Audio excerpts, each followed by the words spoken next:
Hello everyone, welcome to SKU Digital Classes. My name is Charandas Singh, department of chemistry.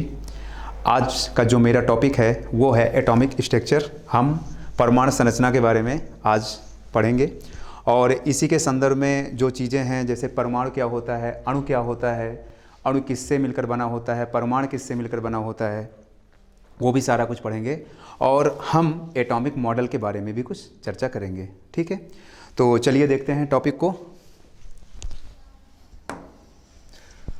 यहाँ पे जो topic हम लोग सबसे पहले पढ़ेंगे, हम लोग वो पढ़ेंगे परमाणु संरचना। यहाँ पर आपको मैं टॉपिक के बारे में बताते चलूँ।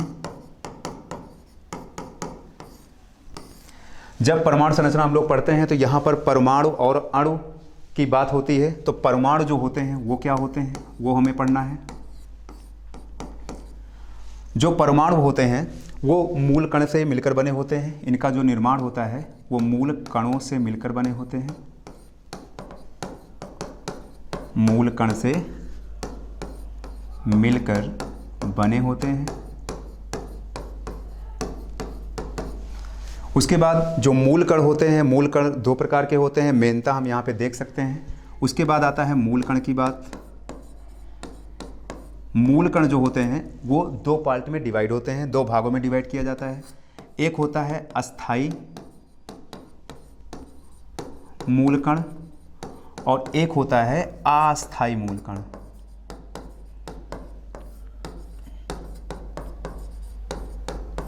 ठीक है, ये अस्थाई मूल कण होते हैं और अस्थाई मूल कण होते हैं। हम इनको एग्जाम्पल से समझ सकते हैं, उदाहरण से समझ सकते हैं। तो जैसे अस्थाई मूल कण की बात करेंगे तो आपके जो प्रोटॉन होते हैं,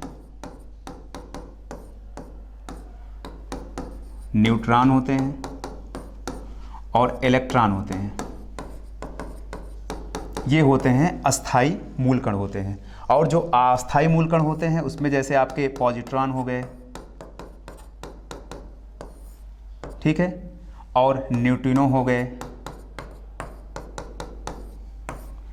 आदि, ये जो होते हैं इनको कहा जाता है अस्थाई मूल कण होते हैं। ठीक है, इनका जो स्थान होता है परमाणु के जो बाहर होते हैं अस्थाई होते हैं और ये परमाणु के अंदर और बाहर दोनों जगह अस्थाई होते हैं, इसीलिए इनका जो नाम होता है मूल कण होता है। ठीक है, इंग्लिश में इनको हम बोलते हैं फंडामेंटल पार्टिकल्स, इनको एटम्स बोलते हैं। तो जो परमाणु होता है उसका निर्माण होता है मूल कण से और जो मूल कण होता है वो दो प्रकार के होते हैं, अस्थाई मूल कण और अस्थाई मूल कण। उसके बाद हम बात करते हैं यही अणु की बात कर लेते हैं। अणु जिसे हम मॉलिक्यूल्स बोलते हैं, ठीक है, मॉलिक्यूल्स बोलते हैं। अब जो अणु होते हैं और परमाणु होते हैं उनमें एक बड़ा विभेद होता है, बहुत बड़ा अंतर होता है। जो परमाणु होते हैं वो रासायनिक अभिक्रिया में भाग ले सकते हैं बट स्वतंत्र अवस्था में नहीं रह सकते हैं। जो परमाणु होते हैं वो रासायनिक अभिक्रिया में भाग लेते हैं लेकिन स्वतंत्र अवस्था में नहीं रह सकते हैं। लेकिन जो अणु होता है, अणुओं का निर्माण किससे मिलकर बना होता है? ये परमाणुओं से मिलकर बने होते हैं। परमाणुओं से मिलकर बने होते हैं।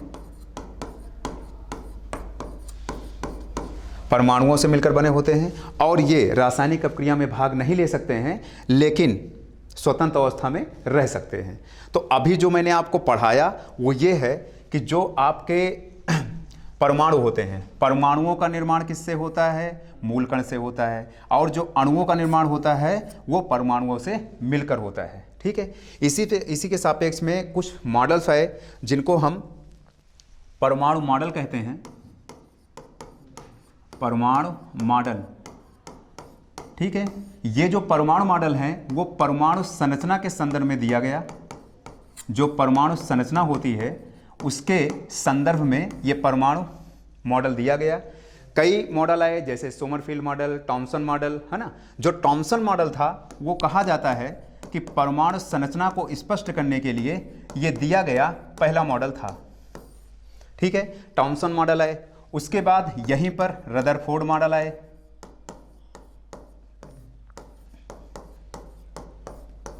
उसके बाद सोमरफील्ड मॉडल भी आया।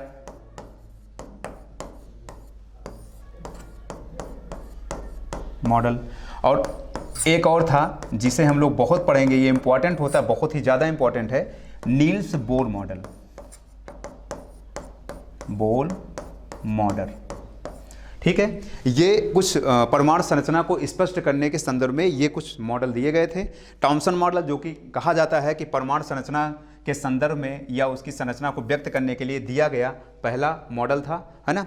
थॉम्सन नामक वैज्ञानिक ने इसको प्रस्तुत किया था। रदरफोर्ड मॉडल था, ये भी परमाणु संरचना में था। तो ये जो मॉडल आए थे एक के बाद एक जो आने का था, उसका एक मेन कारण था कि कुछ कमियां इनके मॉडल में थी, कुछ कमियां इनके मॉडल में थी, कुछ कमियां इनके मॉडल में, सबके मॉडल में कुछ ना कुछ कमियां दी गई थी। बात यहाँ पे परमाणु संरचना की हो रही थी। तो परमाणु की संरचना और परमाणु, आप जानते हो परमाणु होता है, परमाणु का एक नाभिक होता है, नाभिक में न्यूट्रॉन, प्रोटॉन और इलेक्ट्रॉन होते हैं।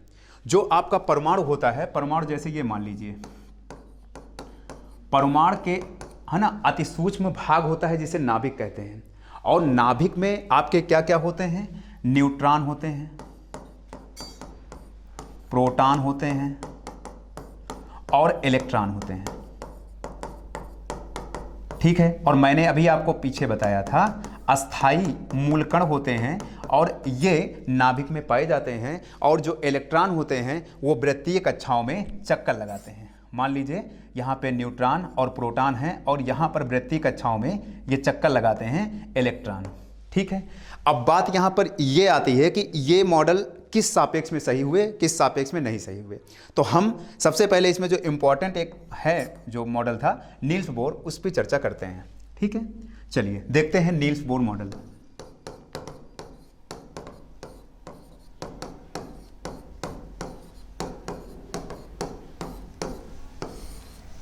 ठीक है, जब नील्स बोर मॉडल हम लोग पढ़ेंगे तो इसको एक और नाम से जानते थे, जिसे बोलते थे प्लांक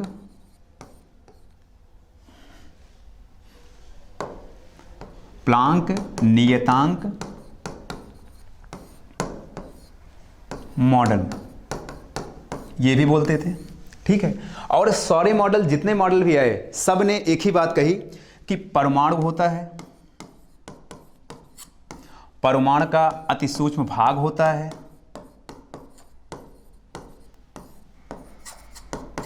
जिसे क्या कहते हैं, जिसे नाभिक कहते हैं। और नाभिक में क्या होता है, न्यूट्रॉन और प्रोटॉन।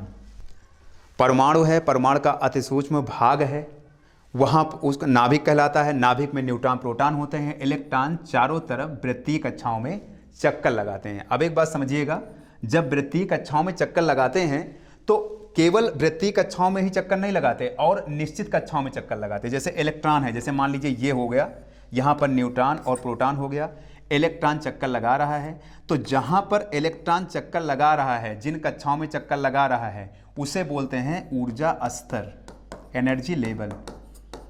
जिन कक्षाओं में चक्कर लगा रहा है उसे बोलते हैं ऊर्जा स्तर, एनर्जी लेवल। और जहां पर ये अब सारी कक्षाओं में तो चक्कर नहीं लगाएगा, ऐसे चक्कर लगाएगा, ऊर्जा स्तर कहलाता है। अब ये इलेक्ट्रॉन एक कक्षा से दूसरी कक्षा में भी जाएंगे और उच्च स्तर से निम्न स्तर में भी आएंगे। तो यहां पर एक बात और याद रखना है कि जब ये ऊर्जा स्तर होता है तो कौन सा ऊर्जा स्तर होता है, परमाणु के इलेक्ट्रॉन के लिए। समझिएगा, जो परमाणु होता है, परमाणु के इलेक्ट्रॉन के लिए, ठीक है, जहां पर इलेक्ट्रॉन चक्कर लगाएंगे उसके लिए निश्चित कक्षाएं वही होती हैं, निश्चित कक्षाएं वही होती हैं जिनके लिए इलेक्ट्रॉन का कोणीय संवेग, इलेक्ट्रॉन का कोणीय संवेग, कोणीय संवेग mv/h/2π।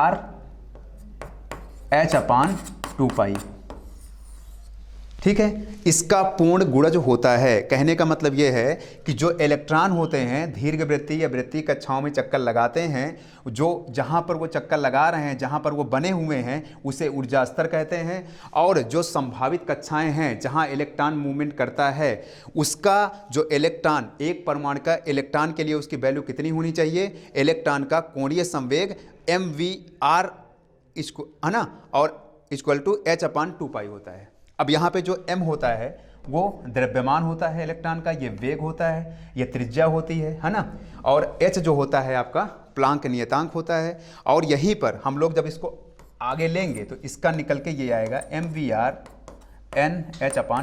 n यहाँ पे n क्या है, वो है क्वांटम नंबर्स। ठीक है, अब क्वांटम नंबर्स हमने बोला, क्वांटम संख्याएं जो होती हैं, जो क्वांटम नंबर होता है वहाँ पर क्वांटम संख्या जब हम लोग पढ़ते हैं तो थोड़ा सा हम आपको क्वांटम नंबर बताएं कि जो हमें इलेक्ट्रॉनों के बारे में संपूर्ण जानकारी देती हैं, उन्हें क्वांटम नंबर्स कहते हैं। अब यहाँ पर एक चीज़ और निकल के आती है कि जो ये पूर्ण गुणिज होता है इतना मान होना चाहिए। अब यहीं पर जितने मॉडल दिए परमाणु का, जैसे स्पेक्ट्रम, जैसे मैं आपको बताऊं तो कुछ मॉडल्स इसलिए नहीं सफल हो पाए कि जो परमाणु के स्पेक्ट्रम की व्याख्या नहीं कर पाए। जो नील्स बोर मॉडल था वो एक परमाणु के इलेक्ट्रॉन के स्पेक्ट्रम की व्याख्या तो कर लिया। अब आती है कि स्पेक्ट्रम क्या होता है। यहां पर बात ये आती है कि स्पेक्ट्रम होता क्या है ना। तो देखिए, जो विद्युत चुंबकीय तरंगें होती हैं, विद्युत चुंबकीय तरंगें, उनकी विभिन्न विभिन्न, जैसे विद्युत चुंबकीय तरंगें हो गई, विद्युत चुंबकीय जो तरंगें होती हैं, ठीक है, उनकी अलग अलग क्या होती है, उनकी अलग अलग फ्रीक्वेंसी होती है और तरंग दैर्ध्य होती है ना। फ्रीक्वेंसी को हम लोग n से लिखते हैं और तरंग दैर्ध्य जो वेवलेंथ होता है उसको लैम्डा से लिखते हैं। ये अलग अलग होती है। तो विद्युत उनका अलग अलग जब मान होता है तो उसका जो स्पेक्ट्रम, जो आरेख निकालने के लिए होता है, वो किससे निकाला जाएगा स्पेक्ट्रम का, वो होता है स्पेक्ट्रोस्कोप। जो स्पेक्ट्रोस्कोप यंत्र होता है उसकी सहायता से हम लोग आरेख प्राप्त करते हैं जिसे स्पेक्ट्रम कहते हैं। ठीक है, तो परमाणु के स्पेक्ट्रम की व्याख्या जो थी वो जितने भी मॉडल आए वो प्रस्तुत नहीं कर पाए, सही से वो व्याख्या नहीं कर पाए। ये जो नील्स बोर मॉडल था ये एक परमाणु के इलेक्ट्रॉन के लिए, जो एक इलेक्ट्रॉन के स्पेक्ट्रम की व्याख्या तो कर सका, लेकिन एक से अधिक जो इलेक्ट्रॉन थे उनके स्पेक्ट्रम की व्याख्या नहीं कर सका।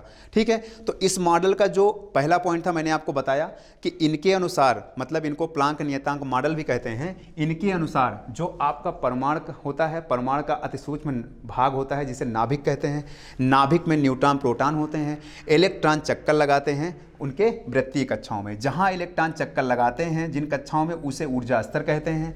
और जो संभावित कक्षा कौन कौन सी होती हैं जहां पे इलेक्ट्रॉन चक्कर लगेंगे, संभावित कक्षा वही होती है परमाणु के इलेक्ट्रॉन के लिए जिसमें इलेक्ट्रॉन का कोणीय संवेग का जो होता है मान वो mvr है ना, h/2π का पूर्ण गुणिज होता है। ये चीज़ें मैंने आपको बताई।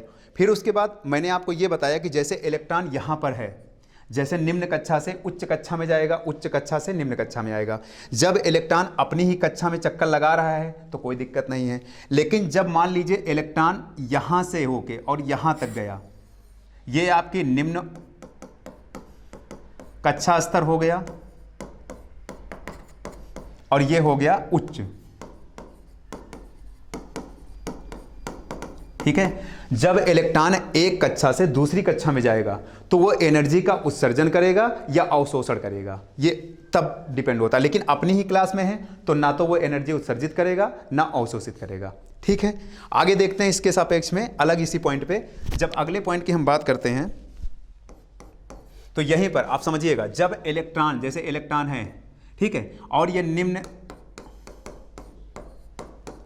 ऊर्जा स्तर से उच्च ऊर्जा स्तर में जाता है, जैसे नीचे से ऊपर जाता है तो ये क्या करता है, ऊर्जा का अवशोषण, ठीक है, करता है, समझिएगा। लेकिन जब इलेक्ट्रॉन उच्च ऊर्जा स्तर या कक्षा स्तर से निम्न कक्षा स्तर में जाता है तो ये क्या करता है, ये ऊर्जा का उत्सर्जन करता है। कहने का मतलब ये है कि जो इलेक्ट्रॉन होता है जब वो लो लेवल से हाई लेवल में जाता है या हाई लेवल से लो लेवल में आता है तभी वो एनर्जी का उत्सर्जन या अवशोषण करता है। ठीक है, ये बात यहाँ पर हो गई। अब दूसरी बात यह है कि जो आपका इलेक्ट्रॉन होता है, इलेक्ट्रॉन की बात हो गई। अब इलेक्ट्रॉन, प्रोटॉन, न्यूट्रॉन, तीन चीज़ें और निकल के आई तो उनके बारे में भी हम चर्चा करेंगे। यहाँ पर जैसे ये मॉडल होता है तो ये मॉडल केवल इसलिए फेल हो गया क्योंकि ये स्पेक्ट्रम की व्याख्या तो किया, नो डाउट, लेकिन एक इलेक्ट्रॉन के स्पेक्ट्रम की व्याख्या ये कर पाया और बहुत से इलेक्ट्रॉन के स्पेक्ट्रम की व्याख्या नहीं कर पाया। ठीक है, ये बात आपको बताया मैंने। अब यहाँ पे इलेक्ट्रॉन, प्रोटॉन, न्यूट्रॉन आता तो उनके बारे में भी थोड़ी सी चर्चा कर लेते हैं। ये जो मॉडल था पूरी तरह सफल नहीं था, पहले आपसे समझ लीजिए, ये पूर्ण सफल मॉडल नहीं था। है ना। और इस मॉडल में एक कमी और थी कि इसने जो जीमान प्रभाव होता है,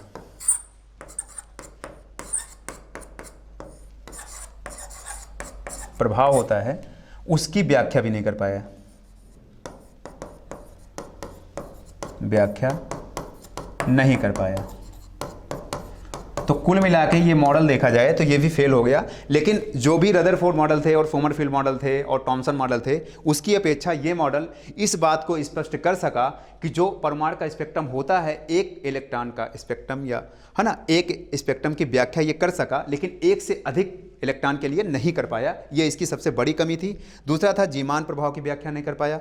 फिर उसके बाद हम आपको थोड़ा सा इलेक्ट्रॉन, प्रोटॉन और न्यूट्रॉन के बारे में जानकारी देते हैं, क्योंकि अगर नाभिक की बात आई है, न्यूट्रॉन प्रोटॉन है, तो वो भी थोड़ा आपको पता होने चाहिए।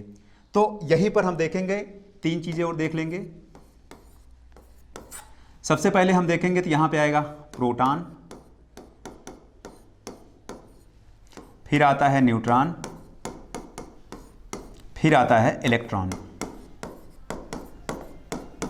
क्योंकि आपको पता होना चाहिए, क्योंकि अब नाभिक हम लोग पढ़ रहे हैं, नाभिक में अभी मैंने आपको बताया न्यूट्रॉन प्रोटॉन रहते हैं, इलेक्ट्रॉन चक्कर लगाते हैं। तो इलेक्ट्रॉन चक्कर लगाते हैं तो कम से कम आप इनके बारे में भी जान लो, है ना। तो जो जो जैसे प्रोटॉन होते हैं, तो इसका जैसे खोज वगैरह होता है तो हम लोग ऐसे पढ़ लेते थे,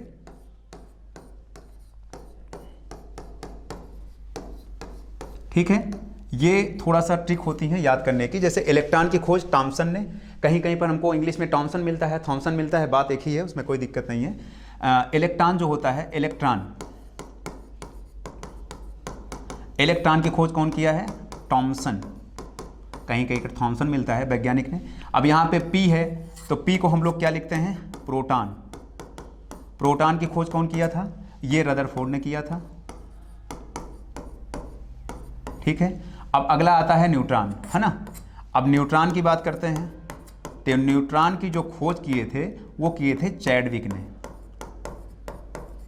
ठीक है। ये चीजें मैंने आपको बता दी। इलेक्ट्रॉन की खोज थॉमसन ने किया था, प्रोटॉन की खोज रदरफोर्ड ने किया था, न्यूट्रॉन की खोज चैडविक ने किया था। अब यहाँ पे बात आती है जो इलेक्ट्रॉन होता है, इलेक्ट्रॉन पर जो ये ऋणावेश होता है, चार्ज कितना होता है? तो -1.6 × 10⁻⁻19 कूलाम, इतना चार्ज होता है, ठीक है। और जो प्रोटॉन होता है, प्रोटॉन पर यही चार्ज होता है पॉजिटिव वे में, कूलाम, ठीक है। अब एक बात समझिएगा, यहां पर दोनों के बारे में मैंने आपको बताया, चार्ज बताए, इलेक्ट्रॉन पर ऋणावेश, प्रोटॉन पर धनावेश। न्यूट्रॉन पर कोई भी चार्ज नहीं होता है, इसीलिए हम लोग इसको बोलते हैं उदासीन होता है, ठीक है। ये उदासीन होता है। अब बात आती है कि इलेक्ट्रॉन, प्रोटॉन, न्यूट्रॉन का द्रव्यमान कितना होता है। तो जो इलेक्ट्रॉन का द्रव्यमान होता है वो होता है 9.1 × 10⁻⁻31 किलोग्राम, ठीक है। ये इलेक्ट्रॉन का द्रव्यमान हो गया। अगर हम प्रोटॉन के द्रव्यमान की बात करें, प्रोटॉन,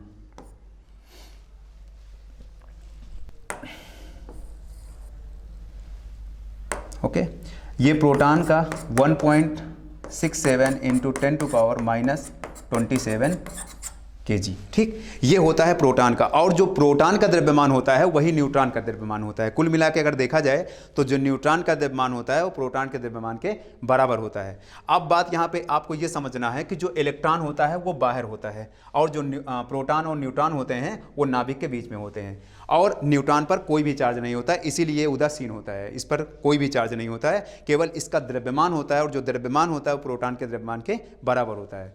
तो जो मैंने आपको आज नील्स बोर मॉडल पढ़ाया, उसके बारे में पूरे मेन पॉइंट यही थे कि ये जो मॉडल था, क्योंकि जितने भी मॉडल आए सब परमाणु की संरचना के सापेक्ष में आए, परमाणु की संरचना को व्यक्त करना चाहते थे। उस संरचना को व्यक्त करने के सापेक्ष में ये जो मॉडल था वो बहुत ज़्यादा इम्पॉर्टेंट अपना रोल अदा करता है, क्योंकि इस जो स्पेक्ट्रम की बात चल रही थी, जैसे रदरफोर्ड ने किया, वो परमाणु के स्पेक्ट्रम की व्याख्या नहीं कर पाए। तो ये जो मॉडल था, मतलब कहने का, हम एक बार आपको पीछे ले चलते हैं उस मॉडल पे जो मैंने आपको चीज़ें बताई हैं। हाँ, ये नील्स बोर मॉडल, ये प्लांक नियतांक मॉडल भी कहलाता है। और इसमें कहा गया है कि जो आपका एक इलेक्ट्रॉन का स्पेक्ट्रम है, उसकी व्याख्या तो कर गया लेकिन एक से अधिक स्पेक्ट्रम की व्याख्या इलेक्ट्रॉन की नहीं कर पाया, यहीं पर ये फेल हो गया। और इसमें जो एनर्जी लेवल होता है, जो इलेक्ट्रॉन का एनर्जी लेवल होता है, लो to high, high to low, वो भी इसमें बताया गया कि कैसे निम्न कक्षा से उच्च कक्षा में जाएंगे तो एनर्जी ट्रांसफ़र कैसे होगी, और उच्च कक्षा से निम्न कक्षा में आएंगे तो एनर्जी कैसे ट्रांसफ़र होगी। क्योंकि देखो यहाँ पर इलेक्ट्रॉन है, इलेक्ट्रॉन अगर मूव कर रहा है वृत्तीय कक्षाओं में, तो जैसे जैसे इलेक्ट्रॉन की जो एनर्जी होगी वो लो होगी, तो वो क्या होगा, अपनी कक्षा में या नाभिक में गिरता हुआ महसूस होगा। इस चीज़ को अभी कोई भी डिफाइन नहीं कर पाया था, क्योंकि इसके बाद भी कई और मॉडल आएंगे, लेकिन ये जो मॉडल था कहीं हद तक रदरफोर्ड टॉमसन के मॉडल को मतलब व्याख्यात करता है, क्योंकि ये जो व्याख्या अपना दिया है वो रदरफोर्ड मॉडल जैसे हो गए, टॉमसन मॉडल, उनके मॉडल को सेटिस्फाई करता है। ठीक है, तो स्पेक्ट्रम यहाँ पे आपको मैंने बता दिया कि विद्युत चुंबकीय तरंगें जो होती हैं उनकी आवृत्ति और तरंग दैर्ध्य अलग होता है, वो स्पेक्ट्रम का हो गया बात यहाँ पे। फिर मैंने आपको नाभिक के बारे में बता दिया, इलेक्ट्रॉन, न्यूट्रॉन, प्रोटॉन के बारे में बता दिया। फिर मैंने आपको ये भी बताया कि इलेक्ट्रॉन का कोणीय संवेग कितना होना चाहिए कि जो मूव करे। ठीक है, तो ये जो मॉडल था इसके बारे में मैंने बताया आपको, न्यूट्रॉन, प्रोटॉन, इलेक्ट्रॉन के बारे में बताया। ठीक है, इसी के साथ हम नेक्स्ट सेशन में और आगे चर्चा करेंगे। तब तक के लिए धन्यवाद।